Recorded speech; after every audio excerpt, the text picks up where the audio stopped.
Her radiant gender reveal party joy. My heart instantly stopped. The ultrasound she held was definitely not a baby. Okay, I need you to brace yourself, because what I'm about to tell you, it still sends shivers down my spine. Imagine looking into the radiant, excited eyes of your sister, who's absolutely glowing, clutching what she believes is her baby's first picture, only for your heart to freeze because you know, with bone-chilling certainty, that it's not a baby at all. That, my friend, is exactly where my nightmare began. It was a Saturday afternoon, and the air was buzzing with pink and blue. My sister, Chloe, practically floated across the backyard towards me, her face alight with that indescribable joy only expectant mothers seem to possess. "Isn't she lovely?" she whispered, pressing the glossy ultrasound printout into my hand. She was talking about her baby girl, the one everyone was here to celebrate. But as my eyes scanned that image, every single fiber of my being screamed. See, I'm a radiology specialist. 20 years of education, diagnostic imaging board certification, an obstetric and gynecological radiology fellowship. I've probably looked at over 15,500 ultrasounds in my career. My brain processes these images almost instinctively, faster than my conscious mind can catch up. And what I saw on that paper, it wasn't right. The shape was all wrong. The placement made no sense. The density, the texture of it was completely out of whack. Chloe had traced what she thought was her baby's delicate profile, but where a soft, developing skull should have been, there was something dense, something solid, something else entirely. An earthquake was erupting inside my chest, but my face stayed calm. You learn to do that when you've had to deliver bad news for nearly 2 decades. A wrong look, a flicker of terror, can shatter someone's world. So, I just smiled a hollow, painted-on smile. "Where did you get this done, Chloe?" I asked, trying to keep my voice light. She beamed. "Joy Imaging. The new place at the mall.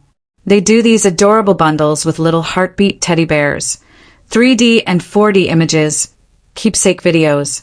So much better than Dr. Miller's office." And then she mentioned the champagne, the nursery-themed rooms. My stomach churned. A strip mall. Champagne. People who probably finished a 4-month certificate program and bought a used ultrasound machine off eBay. This wasn't a medical facility. Not even close. I managed to say, "It's beautiful." And then, "Excuse me, I just need to use the restroom." But I didn't go to the restroom. I went straight to the kitchen, where her husband, Jason, was sneakily grabbing a beer before the big reveal. "We need to talk," I said, my voice low but firm. He chuckled, that easy, pleasant laugh that everyone loved. "What, you're gonna lecture me about Chloe's diet again?" I know, she had sushi last week. 2 California rolls isn't gonna." "That's not a baby on that ultrasound." I cut him off. The beer bottle froze halfway to his lips. His face went blank, like a computer blue screening. He just stood there, unable to process the words. I grabbed his arm, pulling him into the laundry room and slamming the door shut. The excited chatter of 65 partygoers instantly muffled. It was just quiet enough in there to utterly ruin a world. "The mass on that image is solid," I explained, forcing myself to speak in a calm, low voice despite my own pounding heart. "Babies aren't solid. They're mostly fluid, growing organs, amniotic fluid, spaces. That scan shows dense, uniform, incorrect data. Wrong shape, wrong density, wrong location. Everything." Jason sagged against the washing machine, looking utterly bereft. "But she felt it kick," he stammered, his face ashen. "She's felt it moving for weeks." "Feelings of movement," I clarified gently, "can be caused by large masses, organ pressure changes, intestinal displacement. When you've never been pregnant before, those sensations can feel like kicks, but they aren't. It's the mass shifting position." "So, what is it?" he asked, his voice barely a whisper. "What do you mean?" "I don't know exactly. A fibroid, maybe? A dermoid cyst." I couldn't bring myself to say the word tumor yet. Not until we knew for sure. What I do know is that Chloe needs a real diagnostic scan tonight, at a real hospital, run by real doctors with real equipment. Not tomorrow. Tonight. Jason's gaze flickered to the door, where Chloe's joyful laugh could be heard. She's going to be devastated, he murmured. She's been planning this for 6 months. The nursery's already painted. She's going to be alive, I shot back, the word sharp with conviction. That's what counts. The sooner we figure out what's going on, the better her chances. Whatever's in there needs to come out. He nodded slowly, the shock receding, replaced by a grim determination. Jason was a builder, a pragmatic, solution-focused man. I watched him transform from a stunned husband into someone ready to tackle a problem head-on. He finished my unspoken sentence for me, even though this might be the only joyful moment she gets for a while. How do we do this? He asked, his eyes meeting mine. She'll never agree to leave her own party. We'll figure it out, I promised. But first, we have to let her have the reveal. She deserves that moment. We rejoined the party. Chloe and Jason's suburban backyard was a sea of pink and blue streamers, a sugary wonderland of tiny cupcakes and a baby onesie-shaped cake. In the center, a colossal black balloon, fat with secrets and helium, bobbed in the breeze, waiting to burst. 65 people mingled, sipping Prosecco, our parents, Chloe's friends, coworkers, everyone who loved her, gathered to celebrate this new, non-existent chapter. Chloe's best friend, Danielle, grabbed my arm. Already 3 glasses of wine in. Isn't this amazing? I just knew it was a girl. Told Chloe the way she was carrying low and round, classic girl bump. I wanted to scream. I wanted to shake her, yell, "That's not a bump, that's a tumor. Stop talking about things you don't understand." Instead, I just managed a tight, strained laugh. Chloe materialized beside me, practically vibrating with anticipation. I pulled out my phone, turning on the camera, trying to steady my trembling hands. "It's time," she announced to the crowd. "Everyone get your phones ready." Across the yard, I saw Jason. He tried to grin, but the fear in his eyes made him look like a man walking to his execution. He and Chloe stood in front of the balloon. She wore a white sundress with tiny blue and pink flowers. "Gender neutral until we know," she'd said. He wore a blue button-down she'd picked out. They looked perfect, joyful, in love, all of it a heartbreaking lie. Chloe held up the enormous pin, her voice ringing out. "Are you all ready to find out if we're having a little princess or a little prince?" 3, the crowd roared. "This has to end." 2, I should say something. 1, God forgive me. The balloon burst. Pink confetti exploded everywhere, fluttering down in gentle spirals like snow, tangling in hair, landing on shoulders. Everyone cheered, clapped, screamed. Chloe started to cry, joyful, beautiful, tragic, terrible tears. She flung her arms around Jason, clinging to him like he was the only solid thing in a world that had just dissolved. "A girl," she sobbed. "We're having a girl." My heart broke into 1,000 pieces as I watched the pink confetti settle on the grass. 3.5 hours later, I made my move. "I need Jason to drive me," I announced, gesturing to my wine glass, feigning tipsiness. "Family emergency." Chloe pouted, just like she did when we were kids. "You're leaving already? But we haven't even cut the cake." "I know, I'm so sorry. I'll call you tomorrow, promise?" I embraced her, feeling the mass inside her pressing against me. It wasn't a baby bump. It was the horrible, growing enlargement of something else. "Thank you for coming," she murmured. "It means so much you were here." "I wouldn't have missed it for the world," I lied, the deceit tasting like ash in my mouth.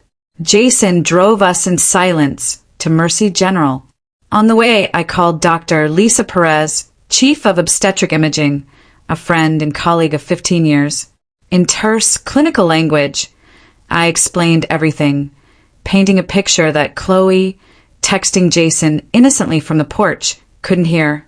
"I'll have a team ready," Lisa said. Full diagnostic workup. If it's what you think it is, we'll have surgery on standby. Bring her straight to radiology. Jason's knuckles were white on the steering wheel. What do I tell her? He asked, his voice strained. Tell her we're picking up medication for me. Tell her anything that buys us 25 minutes, I instructed. He typed frantically one-handed. A moment later, his phone vibrated. It was Chloe, all right. All Sarah had to do was go to the hospital and get something. I'll be back shortly. Adore you. 3 dots appeared as she typed her reply. Okay. Don't forget we're having brunch with your mom tomorrow. Love you too. The heartbreaking normalcy of it all. We arrived. I quickly called Jason, telling him to meet me in the ER. He brought Chloe in, bewildered and anxious. What's going on, Sarah? Are you okay? You had chest pain, Jason blurted out, clearly making something up on the spot. I'm fine, I said, taking Chloe's shaking, ice-cold hands. But we need to talk. Can we go somewhere private? We walked into a consultation room where Dr. Perez and Dr. Eric Nolan, a gynecological oncologist I'd asked Lisa to call as a precaution, were waiting.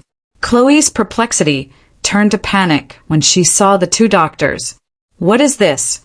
Why are doctors here? She whispered. Something's wrong. I need you to trust me, I said, squeezing her hands. I need you to let them do an ultrasound. A real ultrasound with proper equipment. But I already had one, she protested.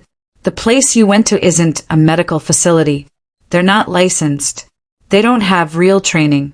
And the image they gave you, it's not what you think it is. Her face crumpled, a mask of dawning horror. What do you mean? I mean there might not be a baby, Chloe. I mean there might be something else, and we need to know for sure right now so we can help you. Jason, quiet until now, put his hands on her shoulders, his own silent sobs shaking his frame.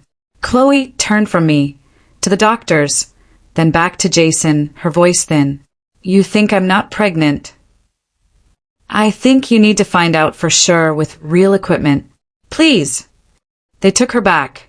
Dr. Perez herself performed the scan, her 35 years of experience moving the transducer across Chloe's belly. The image flashed onto the screen. I watched the brief, almost imperceptible shift in Dr. Perez's expression, the fleeting break in her professional neutrality before she caught herself. I watched her excuse herself, allowing Dr. Nolan to enter. The mass. It resembled a cantaloupe, dense, solid, unmistakable, growing like a dark planet from her left ovary. Never was a baby. Never would be. Chloe stared at the screen, desperately searching for something familiar. Where's the heartbeat? She asked, her voice cracking. Why can't I hear the heartbeat? When I went to Bundle of Joy, they let me hear the heartbeat. It was 150 beats per minute. Dr. Nolan's voice was gentle, practiced, as if he'd delivered this shattering news 1,000 times.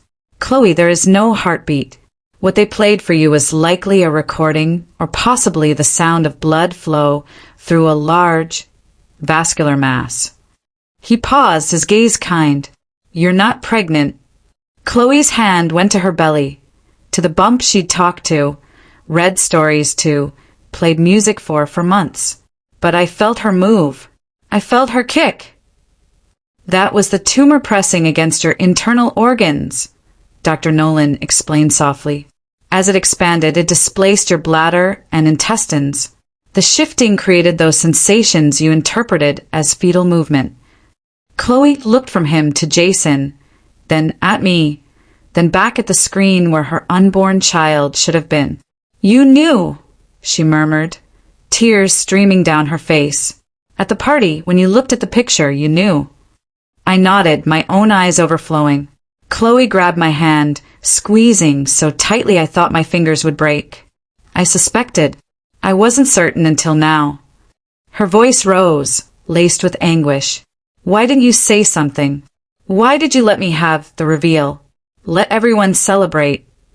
Because you deserve those last few hours of happiness, I whispered, my voice thick with tears. And because I needed to be sure. I couldn't destroy your world based on a hunch. I needed to know.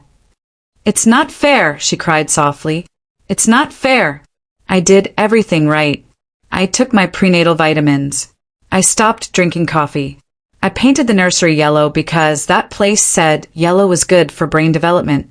I did everything right, and there's no baby. There was never a baby. I held her as she wept.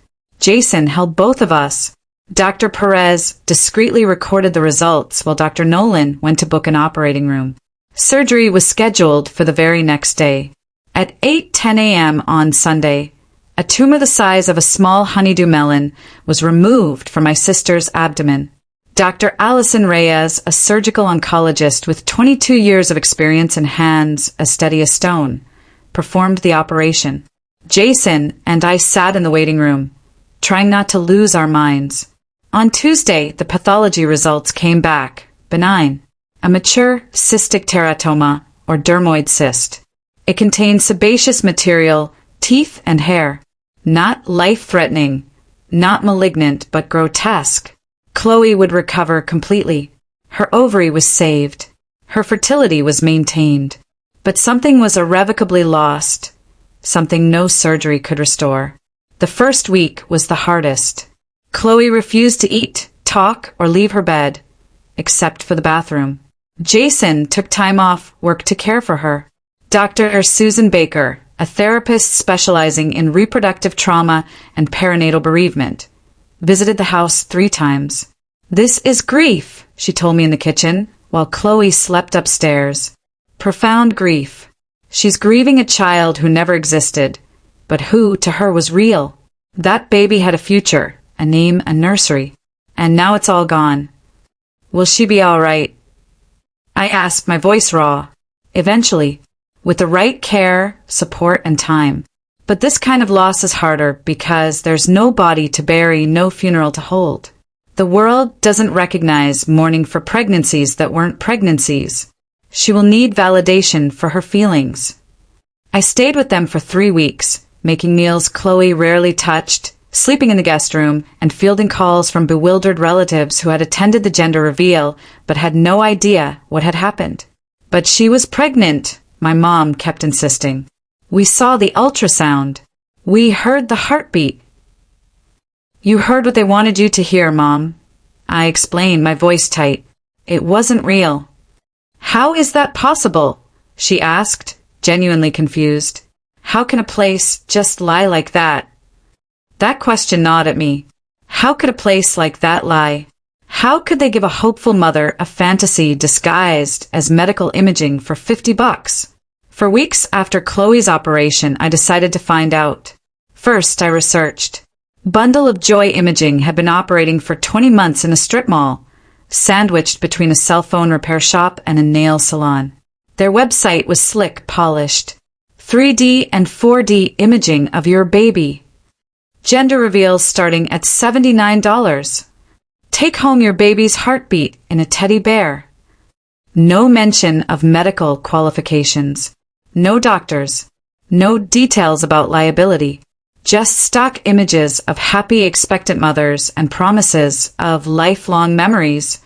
I called the Arizona State Board of Medical Examiners. Robert Chin, a compliance officer who'd been investigating unlicensed medical operations for 17 years, answered. After I described Chloe's situation, he said, "We know about these places. They pop up constantly. They call themselves entertainment imaging or keepsake ultrasound, which technically doesn't require medical licensing. But when they start providing information about fetal health, gender, positioning, that crosses into medical diagnosis. And they are absolutely not allowed to do that. Can you shut them down?" I asked, my voice tight with resolve. "We need documented complaints," he replied. "Evidence they're making medical claims. Testimony from people who were harmed." I could offer all of that, but I wanted more than one complaint. How many other families had Bundle of Joy duped? That was my question. So I started digging. Social media made it easy. Bundle of Joy's Facebook page popped up. 4.7 stars, over 300 positive reviews. Fantastic experience. So much better than my doctor's office. Worth every penny to see my baby's face. But buried within the adulation were other comments, questions, worries. Natalie Reed, they told me at 15 weeks I was having a boy. My doctor says it's definitely a girl. My closet is full of blue clothes. Jessica Lane, they said my baby was measuring perfectly. A week later, my OB told me they should have caught a significant cardiac abnormality. Michael Chong, my wife went there 3 times. They never said anything was wrong. We lost the baby at 24 weeks. Autopsy showed issues that should have been obvious on ultrasound. I messaged every single one of them. I introduced myself as a radiologist, a concerned family member, someone looking into potentially negligent practices.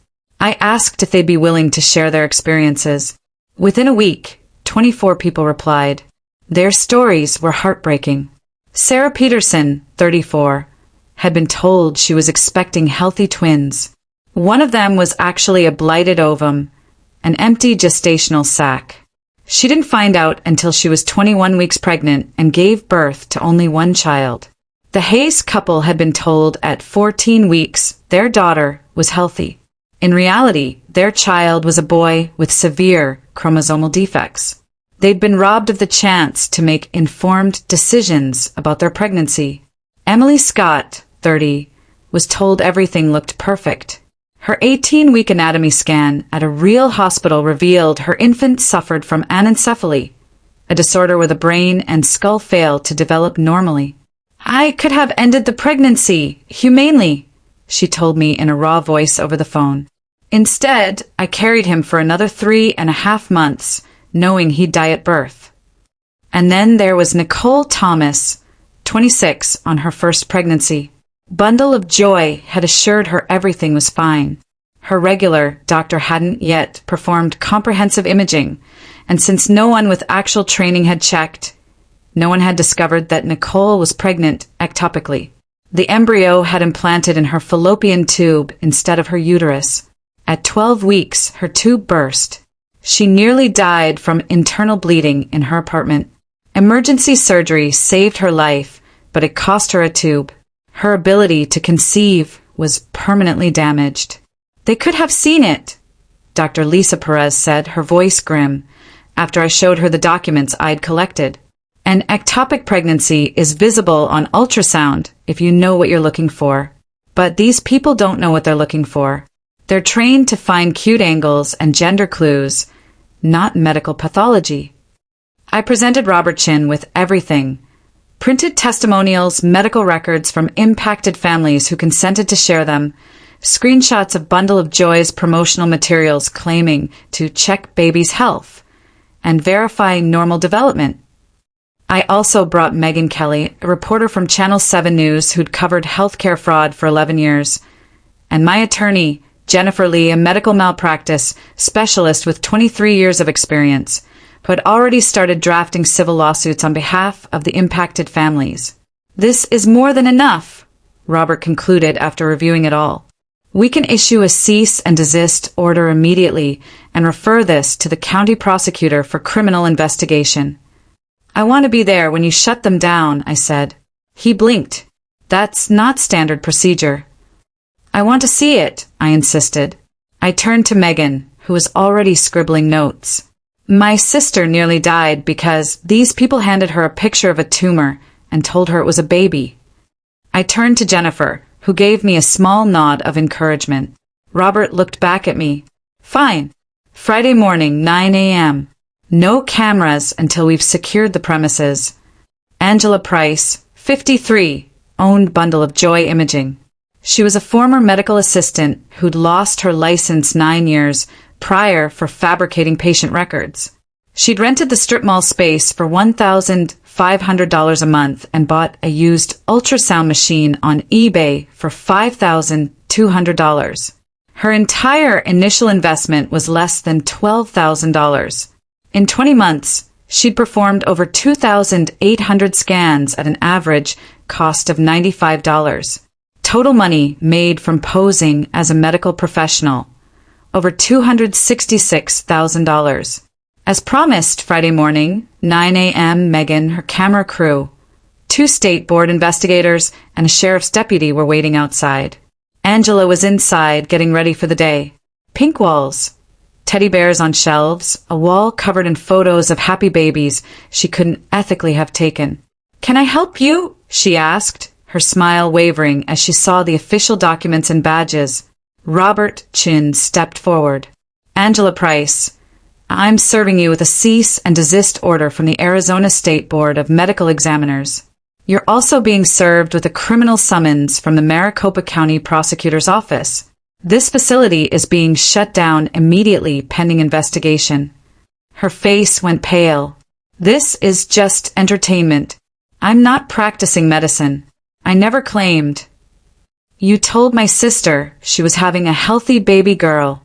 I cut her off, my voice shaking with fury. "You played her a recording of a heartbeat and charged her $50 for a picture of a tumor. A tumor that could have killed her if she hadn't happened to have a radiologist in the family." Angela's gaze darted between us. "We have 24 families willing to testify," Jennifer said, stepping forward with a folder of documents. 6 of them have medical records showing conditions your scans should have caught but didn't. 3 have evidence of direct harm resulting from your misdiagnosis. And 1 has a recorded conversation where you specifically told her that her baby's development was perfect when she was actually experiencing an ectopic pregnancy. That last piece of evidence came from Nicole Thomas, who had secretly videotaped her follow-up visit. One-party consent was all that was needed for recordings in Arizona. It was allowed. Angela's lawyer's instinct took over. "I want an attorney." "I'm not saying anything else without an attorney." "That's your right," Robert replied. "But this facility is closed, effective immediately.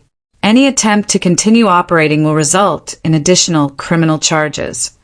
The premises were secured, and then Megan and her team went in. They filmed everything. The teddy bears, the wall of babies, the equipment that looked like it belonged in a carnival. They interviewed me on camera. "What do you want people to know about places like this?" Megan asked. "I want them to know that ultrasound isn't entertainment," I responded, my voice clear and firm. "It's medicine. And when unqualified people pretend to practice medicine, people get hurt. My sister was lucky. I caught the problem early enough to save her life. Other families weren't so lucky." The news report aired the following Friday at 6 p.m. The hook was chilling. Expectant mothers were promised pictures of their babies by a Valley Imaging Center, but according to a local physician, what they delivered was much riskier. Megan had done an incredible job. She interviewed 4 of the impacted families on camera. She got statements from the state medical board. She even found former Bundle of Joy employees who attested that Angela lacked medical training and sometimes just made up stories when she couldn't figure out what she was seeing on the screen. The story went viral locally, then spread across the country. Other journalists investigated similar facilities in other states. 3 weeks later, a Wall Street Journal investigative team published a feature on the unregulated keepsake ultrasound industry.